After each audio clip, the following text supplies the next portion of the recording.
अब आप देख रहे हैं मेरा YouTube channel Ahmad technique and info.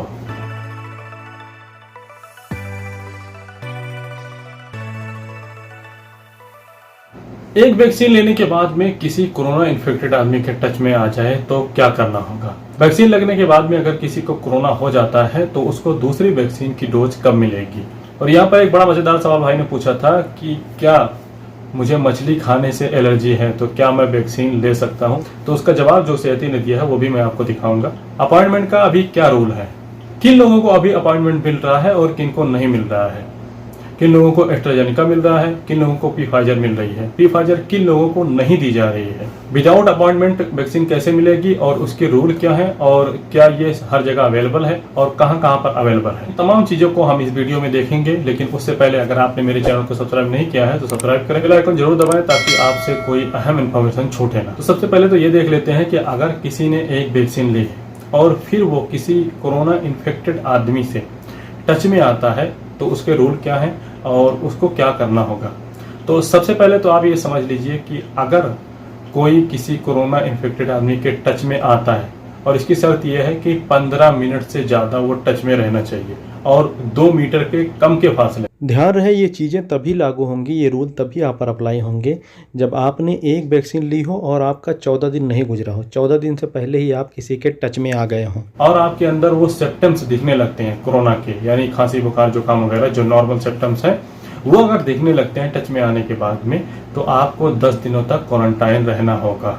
और ये कब तक रहना होगा? 10 दिनों में 7 दिनों में आपको सिम्टम्स दिखते हैं और आखिरी 3 दिनों में सिम्टम्स नहीं दिखते, 3 दिन तक, तब आप अपना क्वारंटाइन जो है खत्म कर सकते हैं। इसके अलावा भी अगर आप समझ लीजिए कि आपने 10 दिन का क्वारंटाइन खुद को किया हुआ है लेकिन आपको 1-2 दिन बीत जाने के बाद में ही, क्योंकि आपने पहले से वैक्सीन ली थी इसलिए आपकी इम्यूनिटी मजबूत है, तो अगर आपके सिम्टम्स जो है 1-2 दिन बीत जाने के बाद में ही खत्म हो जाते हैं तो आपको ज्यादा दिन क्वारंटाइन रहने की जरूरत नहीं। लेकिन ध्यान रहे 3 दिन बिना सिम्टम्स के गुजरने चाहिए, यानी 3 दिनों तक आपके अंदर कोई सिम्टम्स न रहे तो आप अपना क्वारंटाइन जो है खत्म कर सकते हैं। लेकिन अगर आपको 3 दिनों तक कोई सिम्टम्स नहीं दिखा और उसके बाद में आपने अपना क्वारंटाइन टर्मिनेट कर दिया और फिर उसके बाद में आपके अंदर सिम्टम्स दिखने लगते हैं कोरोना के, तब आपको अपना PCR टेस्ट करवाना होगा और उसके बाद जिस तरह से रिपोर्ट आती है उसके हिसाब से आपको फिर आगे फॉलोअप करना होगा। इन लोगों के सवाल थे कि एक वैक्सीन लेने के बाद में भी अगर हमें कोरोना हो जाता है तो दूसरी डोज हमें कब लेनी होगी।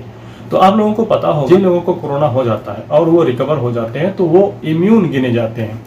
तो आप समझ लीजिए कि अगर आपको कोरोना हुआ था और ठीक हो गए तो 6 महीने तक आपको वैक्सीन लेने की जरूरत नहीं है। आपके अंदर इम्यूनिटी जो है कोरोना से लड़ने की खुद ब खुद विकसित हो जाती है। इसके अलावा जिन्होंने एक भी डोज नहीं ली है और उनको भी कोरोना हुआ और ठीक हो गए हैं तो उनको भी 6 महीने तक वैक्सीन लेने की कोई जरूरत। एक बात और, 2 वैक्सीन के बीच में लोग पूछते हैं कि कितना गैप ज्यादा से ज्यादा हम ले सकते हैं। तो ध्यान दीजिए 2 वैक्सीन के दरमियान मैक्सिमम ज्यादा से ज्यादा 6 महीने का ही गैप आप रख सकते हैं।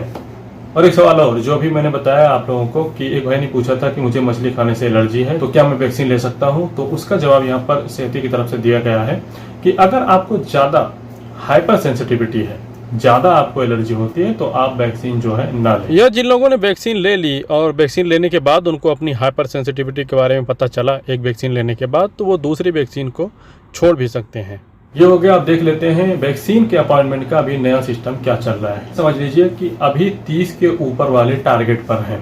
30 साल के जो ऊपर वाले हैं उनको वैक्सीन दी जा रही है। एस्ट्राजेनेका का अपॉइंटमेंट सबके लिए है और जो भी चाहे वो एक्सपर्ट 30 के नीचे हो चाहे ऊपर हो उनको एस्ट्राजेनेका की वैक्सीन दी जा रही है। लेकिन फाइजर वैक्सीन जो है वो 30 के ऊपर वाले एक्सपर्ट को ही दी जा रही है। 30 के ऊपर वाले एक्सपर्ट यानी बाहरी। अगर आप 30 से नीचे हैं और आपके आसपास कहीं पर एस्ट्राजेनेका का सेंटर अवेलेबल है, वहां पर एस्ट्राजेनेका वैक्सीन अवेलेबल है, तभी आपको वैक्सीन सेंटर दिखाई देंगे, नहीं तो कोई नहीं दिखाई देंगे। दिखेंगे भी तो बहुत दूर दूर के दिखेंगे। जैसे कि आप देख सकते हैं यहाँ पर मेरे उसमें तकरीबन 70-72 किलोमीटर और 80-82 किलोमीटर के वैक्सीन सेंटर दिख रहे हैं। कौन कौन से हॉस्पिटल में, किन जगहों पर, किन शहरों में, कौन से वक्त पर अपॉइंटमेंट अवेलेबल हो रहा है। तो इसके लिए आप समझ लीजिए कि इसका कोई फिक्स टाइम नहीं है। लेकिन हम लोगों के पास एक ग्रुप है और हम वहाँ पर चीज़ें शेयर कर रहे हैं। डिस्क्रिप्शन बॉक्स में मैंने उस ग्रुप का लिंक डाला हुआ है, आप उस ग्रुप को ज्वाइन कर सकते हैं और उसके बाद में वहाँ पर अपडेट दी जाएगी कि हाँ कौन सा वैक्सीन सेंटर खुल गया। उसमें ये भी बताया जाएगा कि ये फाइजर है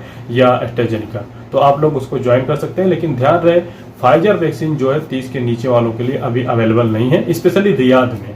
मक्का वगैरह में कुछ लोगों को मिल रही है लेकिन कुछ लोगों को नहीं। तो कब फाइजर वैक्सीन 30 के नीचे वालों को मिलेगी इसके बारे में कोई इन्फॉर्मेशन नहीं है, लेकिन जैसे इसके बारे में कोई इन्फॉर्मेशन मिलेगी आपको इसके बारे में जरूर ग्रुप में भी और यहाँ पर भी टिकटॉक पर भी आपको इसके बारे में इन्फॉर्मेशन दी जाएगी। और डेट दिखने के बाद में भी कोई प्रॉब्लम आ रही है आपको अपॉइंटमेंट लेने में तो आप इंस्टा पर डायरेक्ट मैसेज कर सकते हैं स्क्रीनशॉट भेजकर, या अगर कोई प्रॉब्लम है तो व्हाट्सएप पर भी मैसेज कर सकते हैं। सबसे आखिरी में विदाउट अपॉइंटमेंट वैक्सीन कहाँ कहाँ मिल रही है तो यहाँ पर आप देख लें, ये एक पूरी लिस्ट है।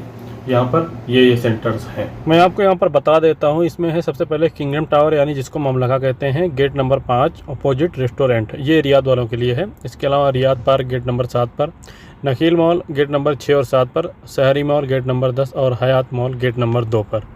इसके अलावा रियाद में एग्जिट नंबर 2 पर तरीक दम्माम और तरीक इमाम सऊद के बीच में फिनिश तुर्की रोड पर युवाक है, वहाँ पर भी बिना अपॉइंटमेंट के वैक्सीन दिया जा रहा है। तो यहाँ पर हो सकता है दिन में आपको वैक्सीन न मिले, रात को आप 12 के बाद अगर जाते हैं तो हो सकता है आपको वैक्सीन दे दिया जाए। अगर उनके पास वैक्सीन उस दिन की कुछ डोज बची होंगी तो आपको मिल जाएगी।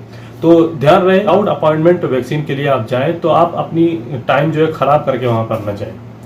आपके पास टाइम है, आप उधर से गुजर रहे हैं, वहां पर आप रुकते हैं तो वहां पर आप देख लीजिए आपके पास टाइम है, अगर वो दे रहे हैं तो ठीक है, बाकी आप छुट्टी करके या कोशिश करके कि मैडम मैं जा रहा हूँ वैक्सीन लेने, तो ऐसा कुछ करके मत जाइए क्योंकि यहाँ पर बहुत कम चांसेस है वैक्सीन मिलने के। ये बात सही है कि कुछ लोगों को वैक्सीन मिल रहे हैं लेकिन ज़्यादा चांसेस है कि आपको नहीं मिलेंगे, और मिलेंगे भी तो रात को 12 से 2 के दरमियान ही ज़्यादा वैक्सीन मिलती है। ये बाहरी लोगों के लिए नहीं है, बाहरी लोगों का मेरा मतलब है कि ये सऊदीज के लिए भी नहीं है, ये सिर्फ उस मॉल के जो स्टाफ वगैरह है उनके लिए। आप जानते हैं कि मॉल वगैरह में करीब 5-5 हज़ार लोग काम करते हैं, एक मॉल में बहुत सारे लोग काम करते हैं, तो ये उनके लिए है। इसके अलावा भी आपको कोई सवाल है तो डीएम करें, इंस्टा पर मैसेज करें, और इसके अलावा यहाँ पर भी कमेंट कर सकते हैं। तब तक के लिए इजाज़त चाहता हूँ, बहुत बहुत शुक्रिया।